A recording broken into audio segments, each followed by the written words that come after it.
Until when will electronically controlled car doors keep killing people? Trapping lives inside metal cages while drivers and rescuers stand helpless, and companies keep building them wrong. A horrifying accident in Chengdu, China, reignited this question after a Xiaomi SU7 electric sedan crashed into a median and burst into flames. The 31-year-old driver was trapped inside while bystanders desperately tried to open the doors and smash the windows, but nothing worked. The vehicle's electronic locking system reportedly failed after the crash, leaving the driver unable to escape before the car was engulfed in fire. The SU7's automatic door unlocking mechanism, designed to release after airbag deployment, apparently didn't activate.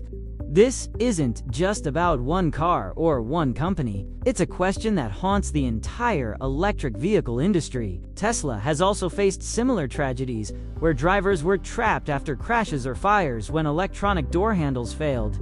In some cases, manual releases existed but weren't easily accessible, leading to tragic outcomes and renewed criticism of over-reliance on digital systems for something as critical as opening a door in an emergency. Many questioned whether modern electric cars, with their sleek electronic doors and hidden handles, sacrifice safety for aesthetics and innovation. Experts have long warned that electronic doors can become death traps when power systems fail or crash. Damage blocks electronic signals. Even though most EVAs include a manual release, many drivers don't know where it is or can't reach it during an emergency. This tragedy is more than a single company's failure.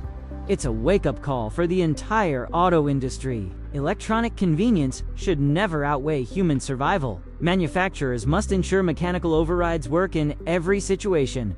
Regulators should enforce stricter crash escape standards. And drivers need clearer education on emergency exits. Until then, the haunting question remains: how many more lives will be lost before doors meant for comfort become tools of escape again? Thanks for watching. If you found this information important, please like this video and subscribe to the channel for more content that matters.